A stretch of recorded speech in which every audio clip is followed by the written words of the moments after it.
দাও, তাড়াতাড়ি একটু কিছু খেতে দাও দেখি, খেয়ে নিয়ে এই দৌড়ই অফিসে। এই দিচ্ছি, কিন্তু আজকে যে এত তাড়াতাড়ি অফিসে যাচ্ছ? হ্যাঁ গো, আজ বেশ কিছু কাজ আছে, তাই তাড়াতাড়ি যাব। কিন্তু তার থেকে বেশি তারা আমার পেটের, খিদে পেটে ইঁদুর দৌড়চ্ছে। তাড়াতাড়ি কিছু খেতে দাও দেখি। এ নাও রুটি আর তরকারি, আর এই নাও তোমার টিফিন। মনে করে নিয়ে যেও, ভুলে যেও না আবার। না না, আর যাই কিছু ভুলে যাই, খাবার ভুলবো না।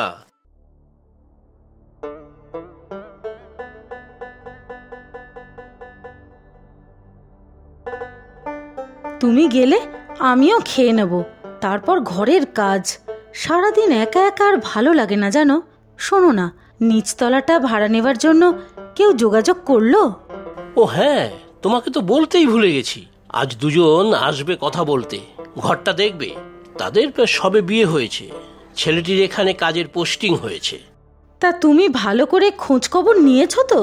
আবার কে না কে মন্দ লোক না হয়। ফোনে যোগাযোগ করেছিল, কথা বলে তো খারাপ লাগেনি, শিক্ষিত মনে হলো। তবে এবারের নিয়মগুলো বলে দিও, থাকতে হলে নিয়ম মেনে চলতে হবে কিন্তু। হ্যাঁ হ্যাঁ, সব বলে দিয়েছি। তুমিও ওরা এলে বলে দিও, এত ভেবো না তো। আচ্ছা, আমি উঠি। হ্যাঁ হ্যাঁ, সাবধানে যাও, ঠিক করে রাস্তা দেখে পার হবে। আর হ্যাঁ, আসার সময় কিছু সবজি বাজার করে এনো। দুগ্গা দুগ্গা।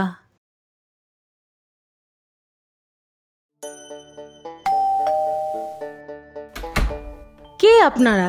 এটা সাধনবাবুর বাড়ি তো? আপনারা? আমি গৌরব, আর ও আমার স্ত্রী সুজাতা। নমস্কার। নমস্কার। সাধনবাবুর সাথে কথা হয়েছিল বাড়ি ভাড়ার জন্য, তাই দুজনে দেখতে এলাম। পরশু দিনই শিফট করে যাব। পরশুই চলে আসবে? আচ্ছা, তোমাদের বাড়ি কোথায়? তোমরা সদ্য বিবাহিত হয়ে বাড়ি ছেড়ে ভাড়া বাড়ি থাকবে কেন? না মানে আমাকেও জেনে নিতে হবে না আমি কাকে ভাড়া দিচ্ছি। আর এটা ভদ্রলোকের বাড়ি, যাকে তাকে তো আর ভাড়া দিতে পারি না। তা তো অবশ্যই, আমাদের দুজনের বাড়ি ত্রিপুরাতে। আমার কলকাতাতে পোস্টিং হয়েছে, আর আমাদের বিয়ে হয়েছে 1 মাস হলো। আমাদের বাড়ির কিছু নিয়ম আছে, সেগুলো মেনে চললেই আমাদের কোনো অসুবিধে নেই। হ্যাঁ, কাকু আমাদের সব বলে দিয়েছেন, আপনি চিন্তা করবেন না, আমরা সব নিয়ম কানুন মেনেই চলবো। আর তোমার বাড়ি ত্রিপুরাতেই তো? হ্যাঁ, আসলে আমি অনাথ। ত্রিপুরাতেই এক অনাথ আশ্রমে আমার বড় হওয়া। ওর বাবা মানে আমার শ্বশুর মশাই আমাদের স্কুলেরই শিক্ষক ছিলেন, উনিই আমাদের বিয়ে দেন। ও তাই বুঝি? তা তুমিও চাকরি করবে বুঝি? আমি আপাতত কিছু করি না, তবে চাকরির জন্য বেশ কিছু জায়গায় অ্যাপ্লাই করেছি। ও, বাড়িতে তাহলে তুমি একাই থাকবে? ইমা, একা কেন? আপনার মতো একজন কাকিমা পাবো তো এখানে। থাক থাক, এখনই এত আত্মীয়তা পাতাতে হবে না। ভাড়াটিয়াকে ভাড়াটিয়ার মতোই রাখতে হয়।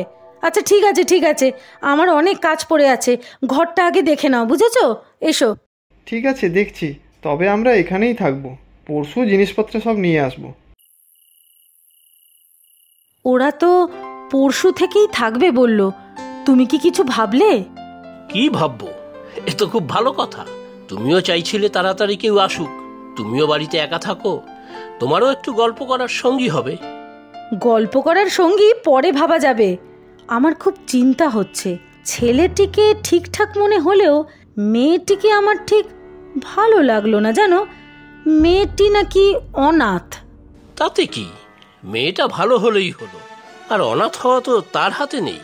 তুমি এসব নিয়ে এত ভেবো না, খেয়ে নাও। কি জানি, চিন্তা হয় খুব। নিজের মেয়েকে হারিয়ে ফেলার পর থেকে কোনো কিছু আর সাধারণভাবে ভাবতে পারি না জানো। কেন এমন আমার সাথেই হলো বলো তো? ঘরগুলো বেশ বড় আর সুন্দর, সেই অনুযায়ী ভাড়া কিন্তু অনেক কম। হ্যাঁ, কাকুর সঙ্গে যখন কথা হয় তখন তিনি বলেছিলেন যে এত বড় বাড়িতে কাকিমা একা থাকে। ওনার মেয়ে মারা গেছে অনেক বছর হলেও কাকিমা সেই ধাক্কা থেকে এখনও বেরোতে পারেনি।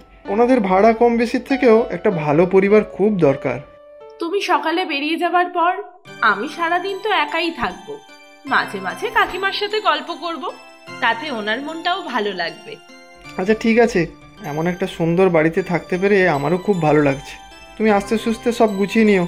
হ্যাঁ রে বাবা, হ্যাঁ, তোমাকে কিছু ভাবতে হবে না, আমি সবটা গুছিয়ে নেব। অনেক রাত হলো, বাকি যা গোছানোর আবার কাল হবে। ঘুমিয়ে পড়ি এবার, সকালে আবার অফিস আছে। কেমন আছেন কাকিমা? হ্যাঁ ভালো। তা তুমি হঠাৎ এখানে? এই একটু চিংড়ি মাছ দিয়ে মোচার তরকারি করেছিলাম, তাই আপনাদের একটু দিতে এলাম। খেয়ে বলবেন কেমন হয়েছে। এসবের কোনো দরকার নেই। তোমার বর কষ্ট করে আনে, তুমিও কষ্ট করে রান্না করো, তোমরাই ভালো করে খাও। সারা পাড়া বিলি করার কোনো দরকার নেই। কাকিমা, আপনি ভুল বুঝছেন। সারা পাড়া বিলি করব কেন? শুধু আপনাকেই দিতে এলাম। না না, এসবের কোনো দরকার নেই। আমার কপালটাই খারাপ, ছোট থেকে মাকে পাইনি, তার উপর এমন ভাগ্য দেখুন, শাশুড়ি মায়ের সাথে যে সংসার করব সেটাও হলো না। আপনিও তো আমার মায়ের মতো, তাই আপনাকেই দিতে এলাম। আচ্ছা আচ্ছা দাও, এবারে যাও তো, আমি ছাদে যাব জামা কাপড় মেলতে। উফ, হাঁটুর ব্যথাটা কদিন খুব বেড়েছে জানো।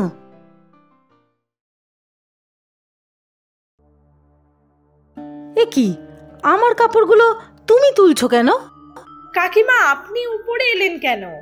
আমার বাড়ির ছাদে আমি আসবো কি আসবো না সেই কৈফিয়ত তোমাকে দিতে হবে নাকি? না না কাকিমা, আমি এমন বলতে চাইনি। সে যাই বলতে চাও না কেন, আগে বলো আমার কাপড়ে হাত দিয়েছো কেন? আমি আমার জামা কাপড়গুলো মেলতে এসে দেখি আপনার কাপড় শুকিয়ে গেছে। আর তাছাড়াও আপনি কাল বলছিলেন আপনার হাঁটুর ব্যথাটা বেড়েছে, তাই আপনার কাপড় তুলে নিচে যাওয়ার সময় আপনাকে দিয়ে যাব ভেবেছিলাম। আমারটা তোমাকে এত ভাবতে হবে না, এতদিন যখন করে এসেছি এখনো পারবো। তুমি তোমার সংসারটাই মন দিয়ে করো, বুঝেছো? কাকিমা, আপনি মনে হয় আমাকে ঠিক পছন্দ করতে পারছেন না। অবশ্য আমি অনাথ বলে অনেকেই আমাকে পছন্দ করেন না, কিন্তু কাকিমা, আমি অনাথ, এতে আমার কোনো হাত নেই। আমার পছন্দ করা বা না করায় তোমার কি? ভাড়াটিয়া ভাড়াটিয়ার মতো থাকবে ব্যাস। জানেন তো কাকিমা, ছোটবেলা থেকেই তুচ্ছ তাচ্ছিল্য সহ্য করেই বড় হয়েছি। আশ্রমের এক মাসির কাছে শুনেছিলাম ছোটবেলায় মা বাবা মারা যাওয়ায় ঠাকুমা অপয়া বলে এই আশ্রমে তুলে দিয়ে যায়। সেই থেকেই আমি অনাথ। মাঝে মাঝে ভাবি, আচ্ছা আমার ভুলটা কি? আচ্ছা ঠিক আছে কাকিমা, আমি আর আপনাকে কখনো বিব্রত করব না। কি গো, মন খারাপ কেন? কিছু না, আমার ভাগ্যটাই খারাপ। ভাগ্য আবার কি করলো? আর ভাগ্য আবার কি? নিজের ভাগ্য নিজেরই তৈরি করতে হয়। সে আর হলো কোথায়, আমি মানুষ কেমন সেই নিয়ে তো কারো কিচ্ছু যায় আসে না। আমি অনাথ, অভাগা, এটাই আমার নিয়তি। হঠাৎ এমন কেন ভাবছো সুজাতা? আমি কেন কারো ভালোবাসা পাই না, মায়ের মতো করে আদর পাই না? এই কাকিমাও আমাকে ঠিক পছন্দ করতে পারেন না। মন খারাপ করো না সুজাতা, সব ঠিক হয়ে যাবে। তুমি চাইলে কটা দিন ত্রিপুরা থেকে ঘুরে আসতে পারো। গৌরব, সুজাতা, তোমাদের কাকিমার খুব জ্বর। আমি অফিস থেকে ফিরে দেখি প্রায় অজ্ঞান হয়ে রান্নাঘরে পড়েছিল। কোনো রকমে বিছানায় শুয়েছি। সে কি, কখন হলো এসব? চলুন তো দেখি।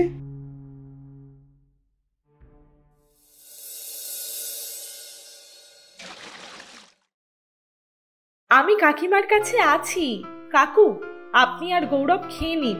গৌরব, তুমি কাকুকে নিচে নিয়ে গিয়ে খাইয়ে দাও। হ্যাঁ চলুন কাকু, রাত হলো। কাকিমার জ্বর তো আগের থেকে কমেছে। আর মা, তুমি খাবে না? এখন খিদে নেই, উনি একটু সুস্থ হলে দুজনে একসাথে খাবো। আমি কাকিমার কাছে আছি, আপনি যান।